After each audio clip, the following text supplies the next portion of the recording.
اعوذ باللہ من الشیطان الرجیم بسم اللہ الرحمن الرحیم الحمدللہ رب العالمین والصلاة والسلام علی اشرف الانبیاء والمرسلین وآلہ طیبین طاہرین المعصومین ولعنۃ اللہ علی اعدائہم اجمعین۔ امام حسین علیہ السلام فور عالمی چینل کربلا مقدسہ کے آن لائن ٹرانسمیشن پروگرام معرفت منتظر اجل اللہ تعالی فرجہ الشریف میں آپ کی خدمت میں حاضر ہے، اور جیسے آپ کے علم میں ہے کہ ہماری گفتگو کا سلسلہ حضرت منجی عالم بشریت امام مہدی موعود اجل اللہ تعالی فرجہ الشریف کے عنوان سے جاری ہے، اور انشاءاللہ العزیز آج کی گفتگو حضرت امام زمانہ علیہ السلام کے لیے دعا اور توسل کے عنوان سے کریں گے کہ ظاہر مومنین کا ایک شیوہ رہا، اور مومنین یہ کام کرتے ہیں کہ دعا کرتے ہیں، اور اس چیز کی یعنی امام زمانہ علیہ السلام کے لیے دعا کرتے ہیں، اور اس دعا کے بارے میں معصومین علیہ السلام کی بھی فرامین موجود ہے کہ اپنے وقت کے امام کے لیے دعا کی جائے، اور اس میں جو ہے بہت ساری یعنی امام کی سلامتی کے لیے دعا، حضرت امام زمان علیہ السلام کی سلامتی کے لیے دعا، اور اس کے علاوہ جو ہے امام کے لیے صدقہ دینا، اور اس قسم کی دوسری چیزیں جو کہ آپ دیکھتے ہیں، اور جہاں جہاں پر بھی شیعہ ہے وہاں پر یقیناً شیعہ یعنی حیدر کرار وہ یہ کام کرتے ہیں کہ اپنے وقت کے امام کے لیے دعا کرتے ہیں، نظر نیاز بھی کرتے ہیں، اور اس کے علاوہ دوسری چیزیں بھی ہے۔ اور یہ چیز جو ہے وہ یہ ہے کہ خود امام زمانہ علیہ السلام جن کی حفاظت حضرت ذات بار تعالیٰ فرما رہے ہیں، تو ظاہر ہے پھر ان کو سوال یہ اٹھتا ہے کہ ان کے لیے دعاؤں کی کیا ضرورت ہے، جبکہ حافظ جو ہے وہ خدا ہے، اور خدا کی یقیناً جس کی حفاظت خدا کرے تو یقیناً اس کے لیے کسی دوسرے بندے کی ضرورت ہی نہیں ہے کہ کوئی اور شخص آئے اور اس چیز کی حفاظت کرے۔ جب حافظ قرآن ہے، حافظ خدا ہے، تو اس سے ہٹ کے جو ہے یعنی کوئی بھی شخص جو ہے وہ خدا سے عظیم حافظ نہیں بن سکتا، اللہ سے بہتر حفاظت کوئی نہیں کر سکتا، اس میں کوئی شک نہیں۔ تو دوسری طرف اگر ہم دیکھتے ہیں تو دعا کی تاکید بھی کی گئی ہے کہ اپنے وقت کے امام کے لیے صحت و سلامتی کے لیے دعا کریں، اور اس کے علاوہ ظہور کے لیے دعا کریں۔ اس قسم کے بہت سارے ایک دعاؤں کا سلسلہ ہے، جبکہ دوسری طرف دیکھتے ہیں کہ بعض مومنین یہ بھی کہتے ہیں، اور یقیناً بعض لوگوں کا یہ ایک اشکال بھی ہے کہ وہ کہتے ہیں کہ اب اگر امام جو ہے وہ اللہ کی پناہ میں ہے اور اللہ ان کا حافظ ہے، تو پھر جو ہے وہ ان کے لیے عام انسان جو ہے وہ دعا کرنے کی کیا ضرورت ہے۔ اور یہی دقیقاً وہی چیز ہے کہ جو ایک طریقے سے اگر دوسری طرف آپ دیکھیں تو یہی کچھ جو ہے وہ مخالفین بھی کہتے ہیں۔ جب ہم گریہ حضرت سید شہداء علیہ السلام کے لیے جب گریہ کرتے ہیں، آہ و بکا ہوتی ہے، تو وہ بھی یہی کہتے ہیں کہ شہید کے لیے کیا آہ و بکا کی ضرورت ہے، اور دوسرے اس قسم کے مسائل اکثر جو ہے وہ ہوتے ہیں۔ لیکن یہ جو دعا کا مسئلہ ہے، جو حضرت امام زمان علیہ السلام کے لیے دعا کرنے کی تاکید ہے، اور اس قسم کی گفتگو، تو یہ خود ہمارے اپنے مذہب کے اندر بھی ایسے کچھ افراد موجود ہیں جو ان چیزوں کی مخالفت کرتے ہیں، اور وہ کہتے ہیں کہ امام کے لیے دعا کرنے کی ضرورت نہیں ہے۔ انشاءاللہ العزیز یہی سوال آج کے ہمارے معزز مہمان حجت الاسلام المسلمین علی جناب مولانا سید حیدر عباس رضوی صاحب کے سامنے انشاءاللہ پیش کرتے ہیں، اور انشاءاللہ ان کی رائے جانتے ہیں۔ السلام علیکم ورحمۃ اللہ وبرکاتہ۔ وعلیکم السلام ورحمۃ اللہ وبرکاتہ۔ قبلہ خیریت سے ہے انشاءاللہ، طبیعت مزاج بخیر ہے؟ اللہ کا شکر ہے۔ قبلہ مولا آپ کو سلامت رکھے۔ سب سے پہلے تو امام حسین علیہ السلام ٹی وی کے تمام اراکین کی طرف سے آپ کے نہایت ممنون اور مشکور ہے کہ آپ مصروفیات کے باوجود آپ نے ہمیں وقت دیا، اور انشاءاللہ العزیز مومنین بھی استفادہ کریں گے، اور انشاءاللہ العزیز ایک اچھا پروگرام ہوگا۔ نہایت آپ کے ممنون اور مشکور ہے۔ ہم بھی آپ کا اور تمام سامعین کا شکریہ ادا کرتے ہیں، تمام امام حسین علیہ السلام ٹی وی کے اراکین کا شکریہ ادا کرتے ہیں کہ انہوں نے ہمارے لیے یہ موقع فراہم کیا۔ جزاکم اللہ خیرہ۔ سلامت رہے قبلہ۔ میں مومنین کا اور آپ کا وقت ضائع کیے بغیر سب سے پہلا جو سوال ابھی ہم گفتگو کر رہے تھے، اور حضرت امام زمانہ علیہ السلام کے لیے جو دعا ہے اور دعائیں کرتے ہیں، تو یہاں بہت سارے ایسے بھی ہے جو کہ ہمارے ہم مذہب لوگ ہیں، تو وہ بھی بعض ان چیزوں کے مخالف وہ کہتے ہیں کہ امام کے لیے دعا کی کیا ضرورت ہے، کیا امام جو ہے وہ ہماری دعاؤں کا محتاج ہے، اور امام کا مقام جو ہے وہ عالی ہے اور ہم جو ہے وہ کم درجے کے لوگ ہیں۔ تو میں اسی عنوان سے پہلا سوال آپ کی خدمت عالیہ میں پیش کرنا چاہوں گا کہ کیا امام زمانہ علیہ السلام کی ظہور کے لیے، یعنی خود ظہور امام زمانہ علیہ السلام کے لیے جو دعا کی جاتی ہے، تو امام کے ظہور کے لیے کیا یہ ظہور جو ہے امام کا، یہ ہماری دعاؤں کا محتاج ہے، امام کو ہماری دعاؤں کی ضرورت ہے؟ اس پر قبلہ اگر ایک وضاحت ہو جائے۔ بسم اللہ الرحمن الرحیم۔ جی بہت ہی مناسب سوال ہے کہ امام ہمارے محتاج ہیں یا امام کا ظہور ہمارا محتاج ہے۔ جی تو اس حوالے سے بہرحال اصل امام کا ہمارا محتاج ہونا یہ تو قطعاً یعنی غلط بات ہے، اور قطعاً امام ہمارے محتاج نہیں ہے۔ بے شک۔ اور اسی طریقے سے ظہور کی جو نسبت ہے، اگر ہم امام کی طرف سے اس گفتگو کا آغاز کریں کہ امام اپنے ظہور میں ہماری دعا کے محتاج ہیں، تو یہ بھی بہرحال کہنا مناسب نہیں ہے۔ جی لیکن یہ سارے عقیدے پہلے ان کی بنیاد انسان سمجھ لے کہ غیبت ہے کیا، تاکہ ہم ظہور کے فوائد کو دیکھیں کہ ظہور کا فائدہ کس کو ہونے والا ہے۔ صحیح۔ یعنی جب ہم اصل غیبت کو سمجھ جائیں گے تو ہمیں اندازہ ہوگا کہ ظہور کس کے حق میں ہے، کس کے فائدے میں ہے، بے شک۔ تو پھر ہمیں اندازہ ہوگا کہ کون محتاج ہے ظہور کا۔ بے شک۔ امام صحیح۔ کی امامت کے حوالے سے اور جو غیبت کا عقیدہ ہے، غیبت میں نہ امام کی ماہیت کوئی تبدیل ہوتی ہے اور نہ امامت کی ماہیت کوئی تبدیل ہوتی ہے۔ یعنی امام اور امامت دونوں اپنی جگہ پر ویسے ہی ہیں جیسے حاضر رہتے ہیں، اور یہ خود امام کے اختیار میں ہے کہ آپ دیکھیں کہ غیبت ہم جب کہتے ہیں تو قطعاً اس کا مفہوم یہ نہیں ہے کہ امام کو اللہ نے لے جا کر کہیں الگ سے چھپا کے رکھ دیا ہے۔ صحیح۔ یعنی امام کہیں کسی کونے میں نعوذ باللہ غائب ہیں، کہ جیسا بعض مخالفین کا عقیدہ ہے اور وہ یہ سمجھتے ہیں کہ امام کو پروردگار عالم نے غائب کر رکھا ہے۔ نہیں، جی لوگوں کو اس بات کا اہل نہیں بنایا ہے، یعنی پروردگار عالم نے ان سے یہ اہلیت سلب کر لی ہے کہ وہ امام کا دیدار کر سکیں۔ اللہ اکبر۔ لہذا غیبت کے حوالے سے اپنے یہاں جو مثالیں ہیں، حتیٰ پیغمبر اکرم صلی اللہ علیہ وآلہ وسلم نے بھی غیبت کی جو مثال دی، جب پیغمبر سے پوچھا گیا کہ اگر امام غائب ہو جائے گا تو پھر امت کیسے امام سے فائدہ اٹھائے گی؟ جی پیغمبر نے فرمایا کہ جیسے سورج بادلوں کے پیچھے رہتا ہے، اللہ اکبر۔ جس وقت سورج بادل کے پیچھے ہے تو سورج کی ماہیت اور کیفیت میں کوئی فرق نہیں ہوتا۔ بالکل۔ ہاں، اس کی شعاعیں جب چلتی ہیں وہاں سے تو درمیان میں چونکہ بادل آ جاتے ہیں، سحاب آ جاتے ہیں، لہذا وہ ہم تک آنے سے روک دیتے ہیں۔ اس کی کرنیں، روشنی وہاں سے چلتی ہیں لیکن درمیان میں بادل آ جاتے ہیں۔ اب بہرحال وہ نظام کائنات میں، نظام خلقت میں بادل کا آنا وہ ایک مسئلہ ہے۔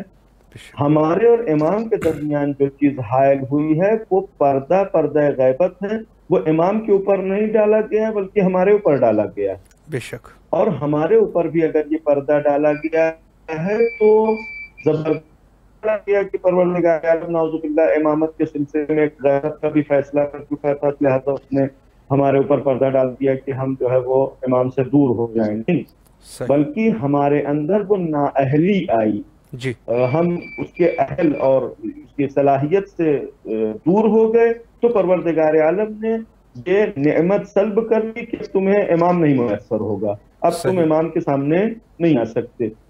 لہذا بہرحال اس حوالے سے ہم آپ کی خدمت میں ایک اور تاریخی نقطے کی طرف اشارہ کریں جو یقیناً بہت سوچنے کا مسئلہ ہے کہ امام 12ویں امام غیبت میں گئے ہیں اور پیغمبر سے لے کر 11ویں امام تک سب نے امام کے غیبت کے حوالے سے گفتگو کی ہے، اب جب سبحان اللہ. گفتگو کر رہے تھے ائمہ علیہم یا پیغمبر اکرم صلی اللہ علیہ وآلہ وسلم، تو گفتگو کا مطلب قطعاً یہ نہیں تھا کہ دیکھو غیبت ہونے ہی والی ہے لہذا تم کو آمادہ رہنا، صحیح. بلکہ گفتگو کا انداز یہ تھا کہ دیکھو کہیں ایسا نہ ہو کہ یہ نعمت تم سے سلب ہو جائے.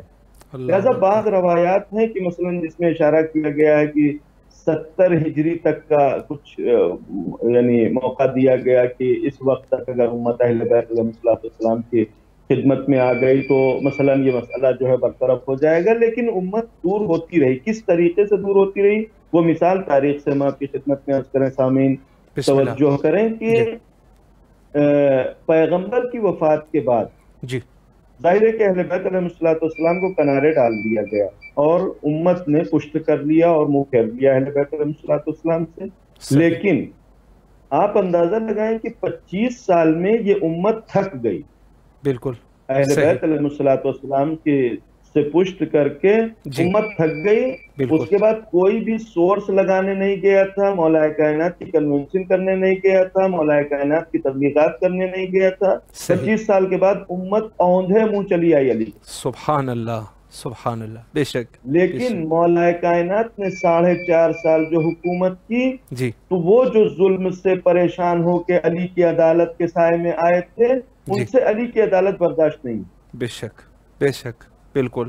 لہذا بیعت کرنے کے بعد کچھ لوگ بیعت توڑ کے جمل میں چلے گئے، جی کچھ لوگ بیعت توڑ کے صفین میں چلے گئے. بالکل. صفین میں جو علی کے ساتھ آئے، کچھ لوگ صفین سے چھوڑ کے مثلا نہروان میں مولا کائنات کے مقابلے میں.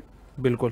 بے شک. تو گویا ظلم سے اتنا نہیں پریشان ہے دنیا جتنا اہل بیت علیہ السلام کے عدل سے پریشان ہو جاتی ہے. بالکل صحیح بات یعنی ہے. اس کے اندر ابھی یہ صلاحیت نہیں ہے کہ وہ اہل بیت علیہ السلام کی عدالت کو برداشت کر سکے. صحیح. بالکل. لہذا غیبت جو ہے وہ امت کی نااہلی کا نتیجہ ہے. وہ امام کے گویا امامت میں کوئی کمی نہیں ہے، امام کے صلاحیت میں کوئی کمی نہیں ہوئی ہے کہ بے شک. پروردگار عالم نے مثلا زبردستی ان کو غائب رکھا. تو بے شک. لہذا غیبت ہمارا مسئلہ ہے، صحیح. لہذا ظہور کا فائدہ بھی ہم ہی کو ہونے والا ہے. صحیح. اب اگر ہم دعا کرتے ہیں تو کس کے لیے دعا کر رہے ہیں؟ اپنے لیے دعا کر رہے ہیں. جی اب اگر اپنے درمیان کوئی یہ سمجھتا ہے کہ جب امام کو ضرورت نہیں ہے تو ہم کیوں دعا کرتے ہیں، تو ٹھیک ہے امام کو ضرورت نہیں ہے، اہل بیت علیہ السلام میں کس کو ضرورت ہے کہ ہم دعا کریں اللہم صلی علی محمد و آل محمد، بے شک. پروردگار محمد و آل محمد کے اوپر رحمت نازل فرما. ہم کیوں دعا صحیح. کرتے ہیں؟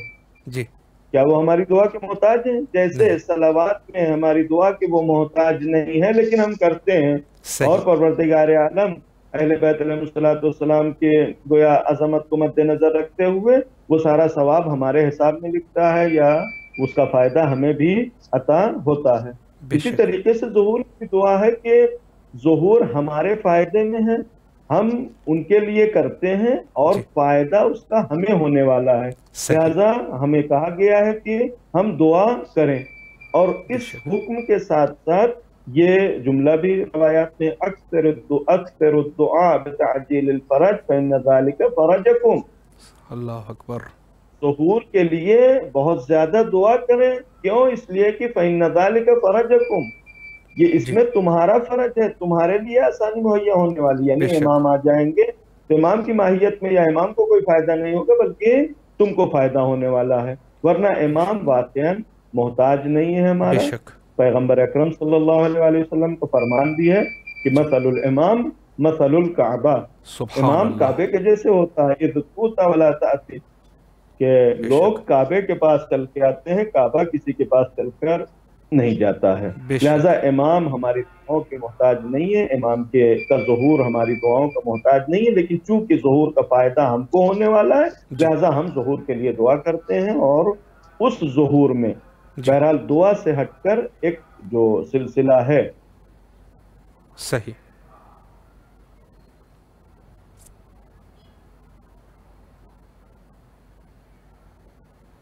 بہت خوبصورت گفتگو فرما رہے تھے عالی جناب مولانا، بہت خوبصورتی سے وضاحت کر رہے تھے۔ انشاءاللہ العزیز انٹرنیٹ کا تھوڑا سا کچھ مسئلہ آ چکا ہے، دوبارہ انشاءاللہ کنٹرول روم سے کوشش کرتے ہیں کہ قبلہ کے ساتھ رابطے کو قائم کیا جا سکے، اور انشاءاللہ العزیز اس خوبصورت اور پرمغز گفتگو کو انشاءاللہ آپ سماعت فرمائیں گے۔ بہت ہی خوبصورت گفتگو، اور جیسے انہوں نے فرمایا کہ یقیناً امام جو ہے وہ ہمارے محتاج نہیں ہے، امام ہمارے دعاؤں کے محتاج نہیں ہے۔ یقیناً امام جو ہے وہ کسی طریقے سے بھی ہمارے محتاج نہیں ہے، اور امام جو ہے اور اس میں جو ہے جو چیزیں ہمارے پاس ہے اور جو مہیا ہے، یقیناً وہ یہی ہے کہ خود امام زمانہ علیہ السلام جیسے قبلہ نے فرمایا کہ یقیناً وہ ہمارے دعاؤں کے محتاج نہیں ہے، لیکن ظاہر ہے کہ جو ہم کر رہے ہیں اس کا خیر اور اس کی جو ثواب ہے وہ بھی ہم تک ہی انشاءاللہ پلٹ کے آئے گا۔ قبلہ کے ساتھ دوبارہ ہمارا رابطہ قائم ہو چکا ہے۔ جی قبلہ، آپ ہماری آواز سماعت فرما رہے ہیں؟ جی قبلہ، آواز آ رہی ہے آپ کو انشاءاللہ؟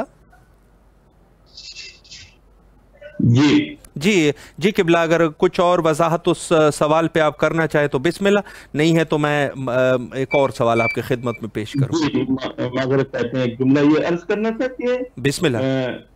کیونکہ ظہور ہمارے فائدے کے لیے ہے، لہذا ہم اس کے لیے دعا کرتے ہیں، اور اس معنی میں ظہور ہماری دعا کا محتاج ہے، یعنی ہماری طرف سے، کہ کیونکہ غیبت اس لیے واقع ہوئی کہ ہماری طرف سے امام کی چاہت، امام سے تعلق، امام سے وابستگی ختم ہو گئی تھی، پروردگار عالم نے غیبت رکھ دیا۔ لہذا جب ہمارے دل میں چاہت پیدا ہوگی تو پروردگار عالم غیبت کو برطرف کرے گا، وہی ظہور ہے۔ اور یہ چاہت کا ایک بہرحال سلسلہ یہ ہے کہ ہم دل سے بھی چاہیں کہ امام ظاہر ہوں اور دعا بھی کرتے رہیں۔ اس معنی میں ظہور کے لیے دعا مؤثر ہے اور ہمیں ضرورت ہے، لہذا ہم دعا کرتے ہیں۔ بے شک۔ جی قبلہ، بہت خوبصورتی سے آپ نے وضاحت فرمائی۔ میں ایک اور سوال آپ کی خدمت میں پیش کروں۔ یقیناً ایک پروگرام بھی ہم کر چکے تھے جہاں پر ہم موعود کے اوپر گفتگو کر رہے تھے، اور موعود جو ہے ظاہر ہے کہ ہر ایک مذہب میں، چاہے آسمانی مذہب ہے یا غیر آسمانی مذہب ہے، اس میں ایک موعود کا تصور ہے، اور یقیناً ہمارے پاس جو موعود ہے وہ حضرت امام زمانہ علیہ السلام، امام مہدی علیہ السلام ہے۔ تو پوری عالم جو ہے وہ موعود کے منتظر ہے، یعنی امام زمان علیہ السلام کے منتظر ہے۔ تو سوال یہاں پر یہ ہے کہ کیا خود امام بھی اپنی ظہور کا انتظار فرما رہے ہیں؟ اس پر بھی اگر ایک وضاحت ہو جائے۔ جی بہت ہی اچھا سوال ہے، اور خاص کر اس سوال کے بعد کہ ظہور ہماری دعا کا محتاج نہیں ہے، تو پھر یہ سوال سب سے پہلے یہ بیان کر دیں کہ جو ہم وضاحت پیش کریں گے تو اس سے ایسا نہ لگے کہ ایک مرتبہ جب ہم کہتے ہیں کہ ظہور ہماری دعا کا محتاج نہیں، تو خود امام اگر ظہور کرنا چاہتے ہیں یا نہیں کرنا چاہتے۔ ظاہر ہے کہ امام ظہور کرنا چاہتے ہیں، یعنی امام خود چاہتے ہیں کہ امت کے درمیان رہیں، یعنی تاکہ وہ امام اور امت کا رابطہ جو ہے وہ برقرار رہے۔ لہذا خود امام کے اندر ظہور کی چاہت پائی جاتی ہے، ظہور کی تمنا پائی جاتی ہے، اسی لیے یہ حکم دیا ہم کو کہ بھائی تم بھی دعا کرو، اس لیے کہ تمہاری چاہت پر ہمارا آنا مبتنی ہے، تمہاری چاہت پر ہمارا آنا منحصر ہے، تو تم چاہو تاکہ ہم آئیں۔ اس معنی میں کہ وہ محتاج ہیں ہمارے نہیں، جو ہم نے بیان کیا کہ امام جو ہے وہ مستغنی ہوتا ہے زمانے سے۔ امامت کا مرتبہ یہی ہے کہ وہ امت سے بے نیاز ہے، امت سے مستغنی ہے، امت کے اوپر اس کی اطاعت کا فریضہ رکھا گیا، اس کے اوپر کسی کی اطاعت واجب نہیں قرار دی گئی ہے۔ لیکن ادھر سے چونکہ ہدایت کی ذمہ داری لے کے آئے ہیں، اور ہدایت کی ذمہ داری جو بھی لے کے آتا ہے، قرآن مجید نے پیغمبر اکرم صلی اللہ علیہ وآلہ وسلم کے لیے یہ اعلان فرمایا کہ لَقَدْ جَاءَكُمْ رَسُولٌ مِّنْ أَنفُسِكُمْ عَزِيزٌ عَلَيْهِ مَا عَنِتُّمْ، تمہارے پاس یہ جو رسول آیا ہے یہ تمہیں میں سے ہے، اور تمہاری تکلیف اسے تکلیف پہنچاتی ہے، یعنی جو تمہیں پریشانی ہوتی ہے تو پیغمبر اس سے اذیت ہوتے ہیں۔ حریص علیکم، اور پیغمبر اس بات کے حریص ہیں، اس بات کی لالچ پائی جاتی ہے کہ تم ایمان لے آؤ، یعنی تمہاری صلاح تمہاری فلاح کے لیے پیغمبر کے دل میں حرص اور لالچ پائی جاتی ہے. صحیح. پیغمبر کو ضرورت نہیں، اس کے باوجود پیغمبر چونکہ ہدایت کے لیے آئے ہیں لہٰذا ان کو یہ ساری ذمہ داری دے کے بھیجا گیا ہے. وہ اس ذمہ داری کو نبھانے کے لیے وہ خود جو ہے وہ حرص رکھتے ہیں. اس کے بعد آخر وَبِالْمُؤْمِنِينَ رَؤُوفٌ رَحِيمٌ، اور پیغمبر مومنین کے ساتھ رؤوف اور رحیم ہیں. جی. لہذا چونکہ وہ لوگ رؤوف اور رحیم ہیں اور ہدایت کرنے کے لیے آئے، ان سے امت کے درد نہیں دیکھا جاتا. امت صحیح. جس درد میں مبتلا ہے، آپ بہرحال یعنی سامعین واقعاً دعا ہمارے درمیان بہت ہوتی ہے، لیکن دعا پڑھنے والوں کو جب ہم دیکھتے ہیں تو اندازہ ہوتا ہے کہ انہیں خود گویا دعا کے مفاہیم سے آشنائی نہیں ہے شاید، یا کیا مانگ رہے ہیں پروردگار عالم سے، کیا کہہ رہے ہیں خدا سے، وہ بھی اندازہ نہیں ہے. جی. یہی دعا جو ہم بارہا پڑھتے ہیں، الہی عظم البلا وبرح الخفا، کتنی سادگی کے ساتھ پڑھتے ہیں. واقعاً جس کے اوپر بلا نازل ہوتی ہے وہ اسی طریقے سے دعا کرتا ہے. لہذا ہمیں اندازہ ہوتا ہے کہ نہیں کوئی بلا ہم کو محسوس نہیں ہو رہی، پھر بھی ہم کہے چلے جا رہے ہیں کہ عظم البلا ضاقت الارض، زمین ہمارے لیے تنگ ہو گئی ہے. ہم اس تنگی کا احساس نہیں کر رہے ہیں، ورنہ جو لوگ تنگی کا احساس کرتے ہیں ان کے اندر درد ہوتا ہے. جی. تو ظاہر ہے کہ ہم یہ جو دعا کرتے ہیں ہمیں اس کا بھی صحیح اندازہ نہیں ہے، لیکن امام کو ہمارے درد کا یقیناً اندازہ ہے، امام کو ہماری تکلیف کا یقیناً اندازہ ہے. امام یقیناً پہچانتے ہیں کہ ہم بغیر امام کی جو زندگی گزار رہے ہیں وہ نہایت ناقص زندگی ہے. امام کے بغیر کوئی امت نہیں زندگی گزار سکتی، نہیں چل سکتی. لہذا ادھر سے امام، کیونکہ امام کے بھی صفات میں رؤوف ہونا، مہربان ہونا ہے، اور روایت امام رضا علیہ السلام سے بہت ہی طولانی روایت ہے جس کو مرحوم کلینی رضوان اللہ تعالی علیہ نے کافی میں ذکر کیا ہے کتاب حجت میں. باب صفات امام میں بہت طولانی روایت ہے. صرف اس جہت سے یہ دو جملے ہم آپ کی خدمت میں عرض کریں کہ امام کتنے مہربان ہوتے ہیں. امام نے فرمایا کہ الامام الانیس الرفیق، سبحان اللہ، امام ایک مہربان مونس اور انیس ہے. یعنی اگر انسان تنہا ہے تو اس کا دوسرا ساتھی کون ہے؟ خود امام. صحیح. اور ایسا ساتھی ہے کہ جو صرف ساتھ نہیں بلکہ رفیق بھی ہے، مہربان بھی ہے، رفق اور مدارہ سے کام لینے والا ہے.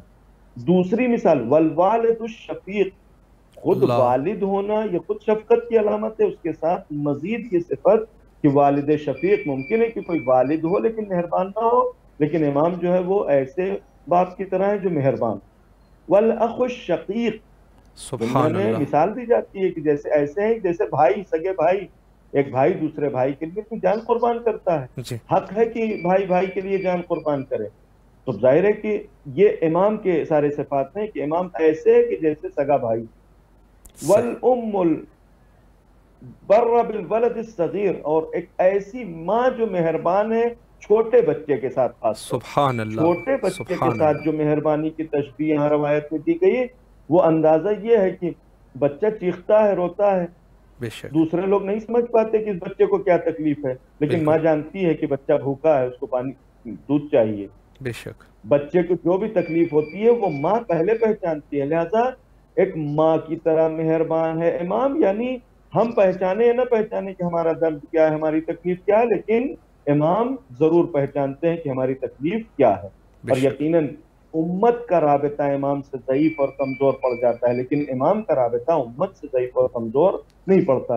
امام رضا علیہ السلام جس وقت نیشاپور میں پہنچے، نیشاپور سے گزر رہے تھے، ایک جگہ جنازہ جا رہا تھا.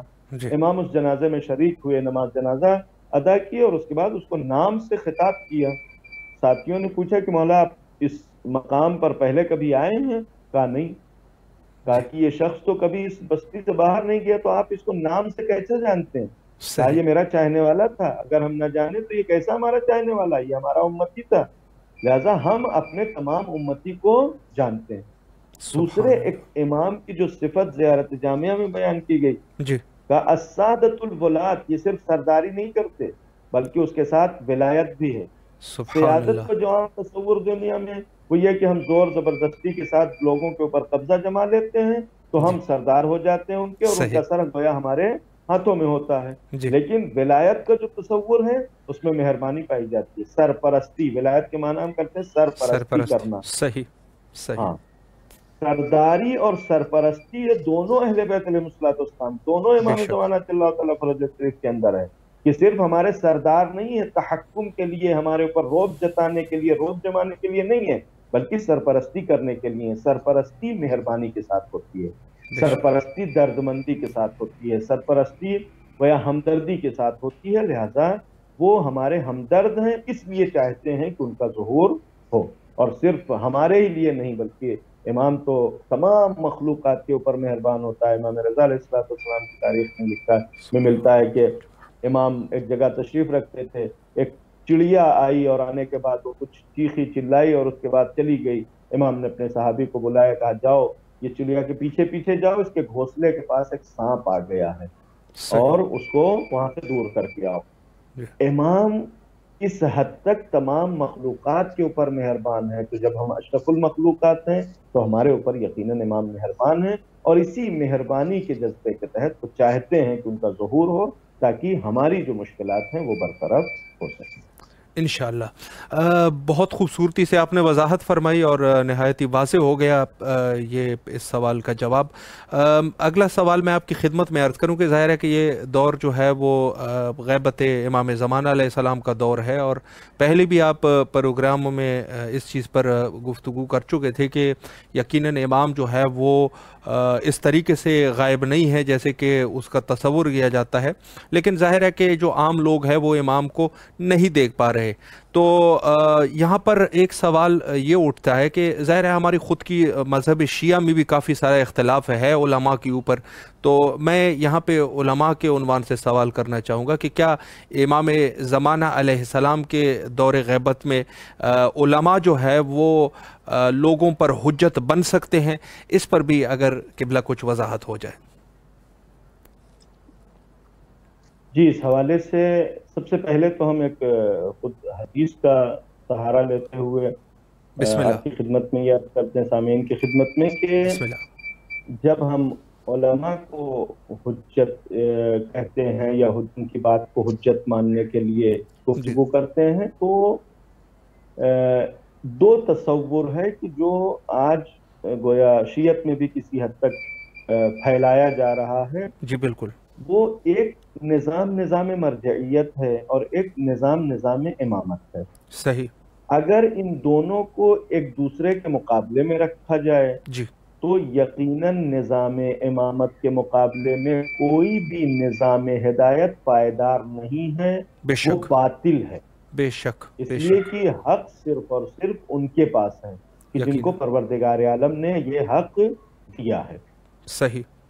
اب دوسرا سوال یہ ہے کہ نظام مرجعیت کیا نظام امامت کے مقابلے میں ایک دوسرا نظام ہے، یا نظام امامت کے ذیل میں اس کے زیر سایہ ایک نظام ہے کہ جس کو خود امامت کے نظام نے متعارف کروایا ہے، یعنی صحیح. خود ائمہ نے بیان کیا ہے.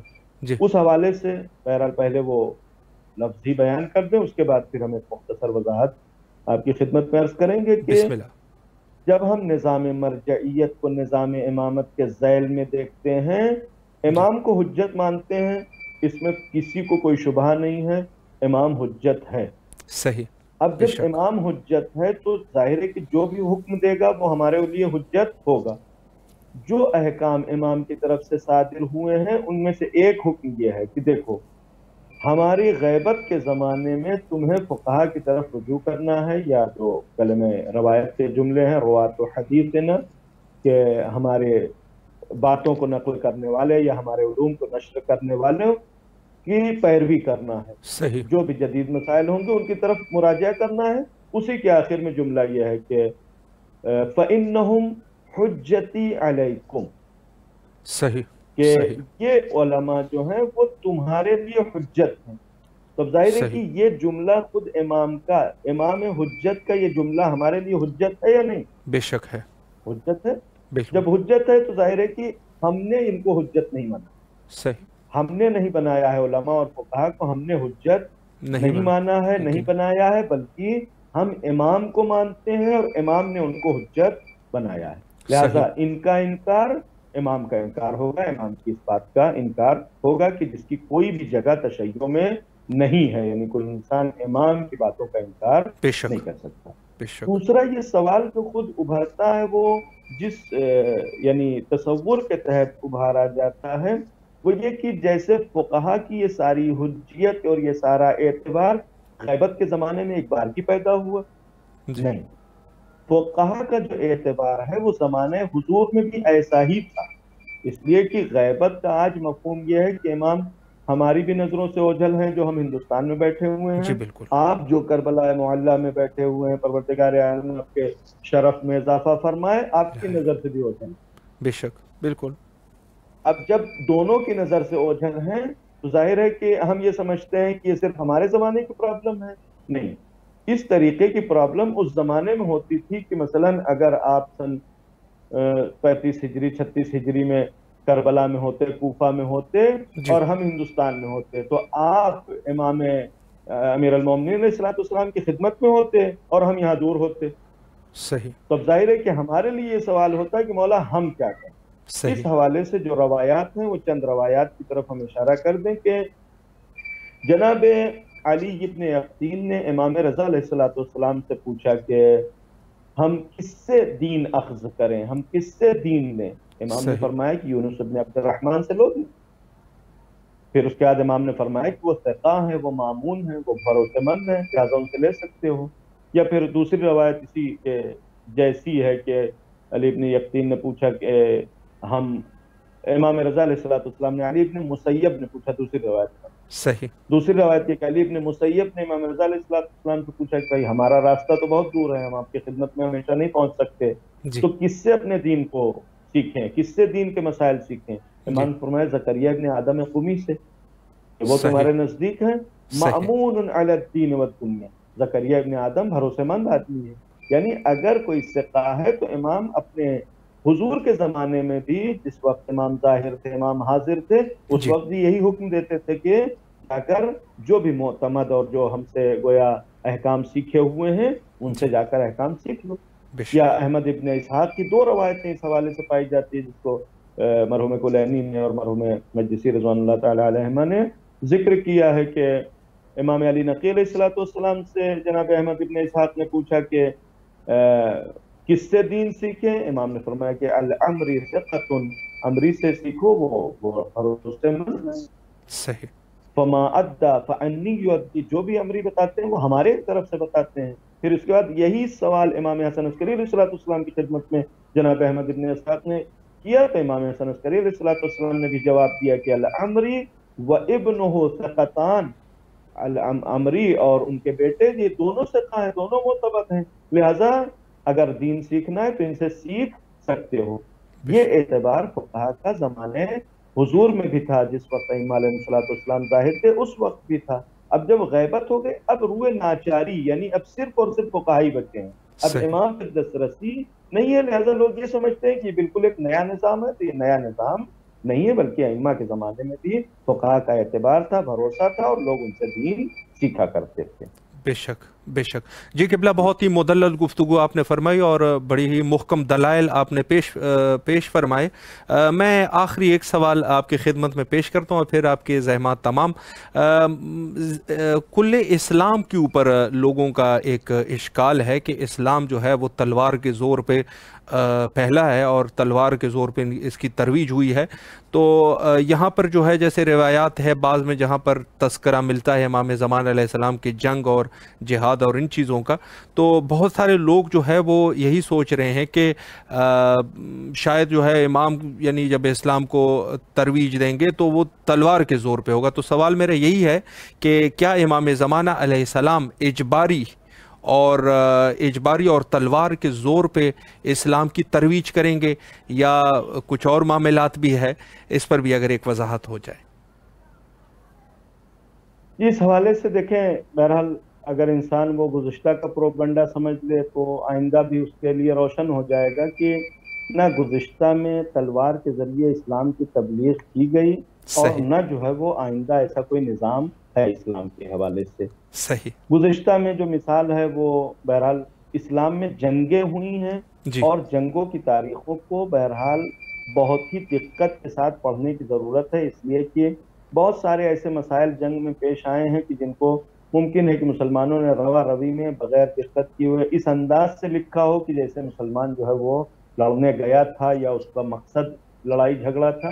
قطعاً ایسا مقصد نہیں تھا، کوئی بالکل بھی لڑائی جھگڑے کا مقصد اسلام میں نہیں تھا۔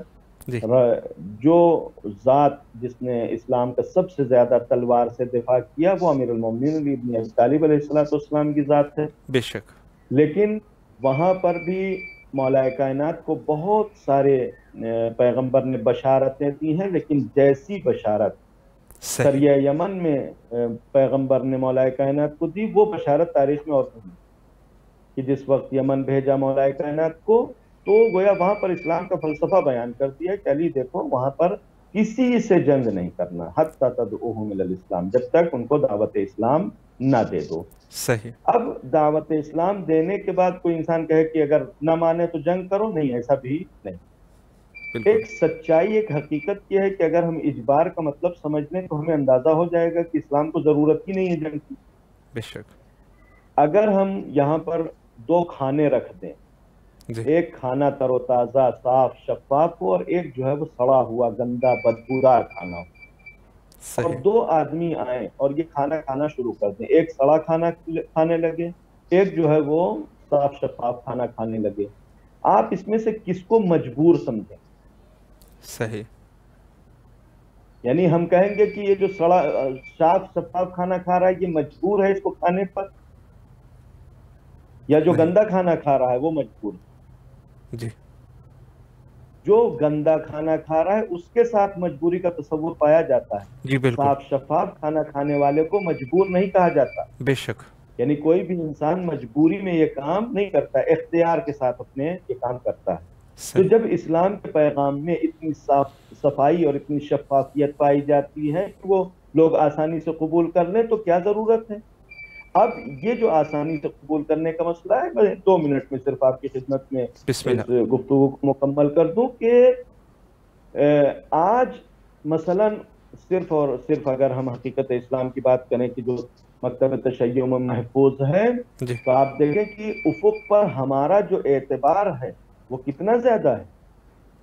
صحیح آج امام حسین علیہ السلام کی مظلومیت سے کہیں زیادہ محبوبیت پائی جاتی ہے۔ جی اب یہ محبوبیت کیا ان کے دین تک سرایت نہیں کرے گی کہ امام سے دین نہیں لیں گے؟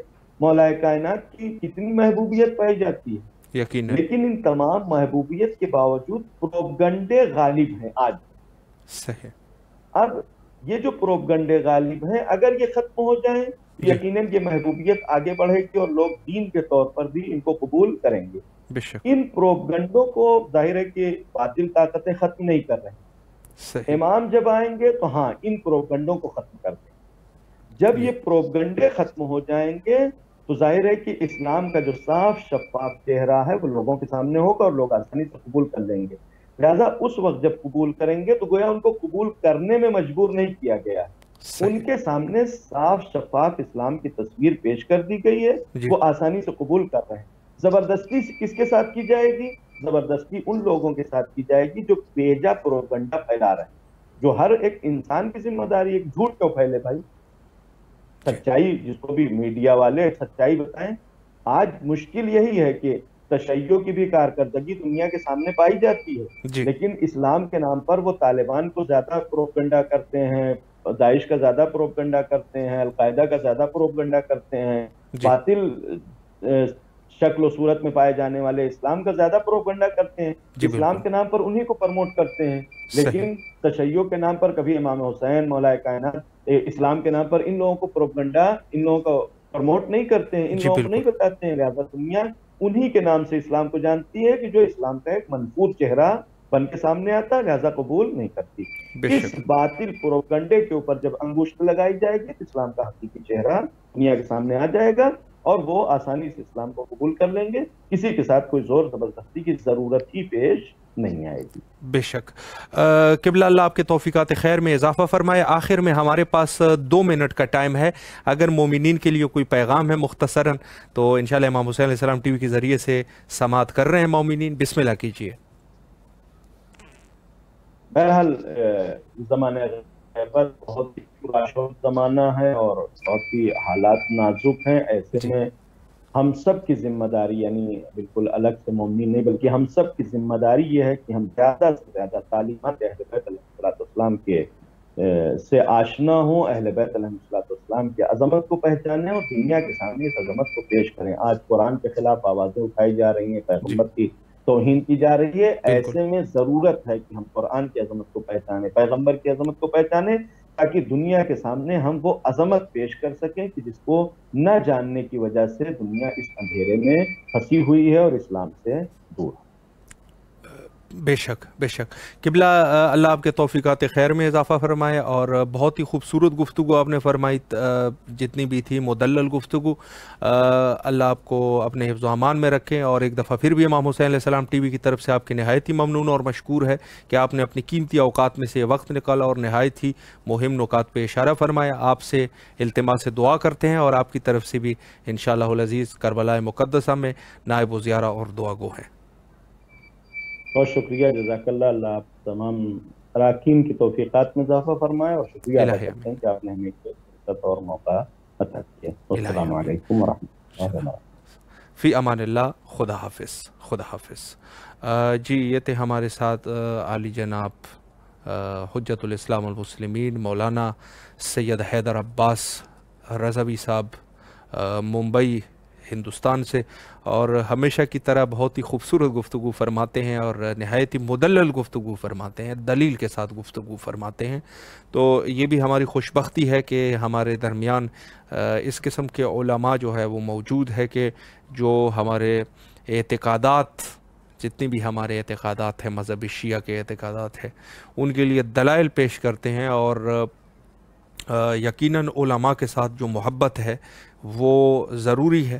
اور بالخصوص جیسے ہم نے گفتگو کی کہ ایک تو یہ ہے کہ بڑے سطح پہ جو مرجعیت کا نظام ہے تو وہ بھی ہے. بہرحال جتنی بھی ہے ہمارے علماء ہے سب جو ہے وہ قابل احترام ہے. اور یہی ہے کہ جو ہر جگہ پہ ہر مشکل وقت میں مذہب کے لیے ڈھال ہوتے ہیں، اور یہی جو ہے وہ اپنی محنتیں اور کوششیں کرتے ہیں. اور جو شیعہ مذہب کے اوپر جو لوگ اشکالات وارد کرتے ہیں، جو گفتگو کرتے ہیں، یقیناً یہی علماء ہوتے ہیں جو ان کے صحیح طریقے سے صحیح جواب دے کے اس فتنے کو خاموش کر دیتے ہیں. تو یہ ایک سلسلہ ہے. اور حضرت امام زمانہ علیہ السلام جو کہ یقیناً بہت ہی مہم موضوع ہے، اور خصوصاً جیسے سب کو سب کو پتہ ہے کہ مذہب شیعہ کا جو اساس ہے وہ امامت ہے، اور امامت کے بغیر یقیناً کوئی شخص جو ہے وہ شیعہ نہیں ہو سکتا. اور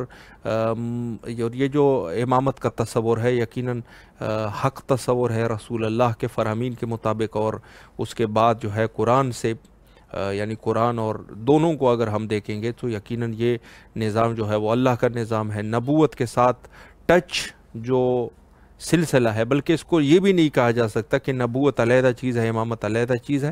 وہ اس طریقے سے جیسے جو ذمہ داریوں کے اعتبار سے ہے، لیکن سلسلہ جو ہے وہ ایک ہے.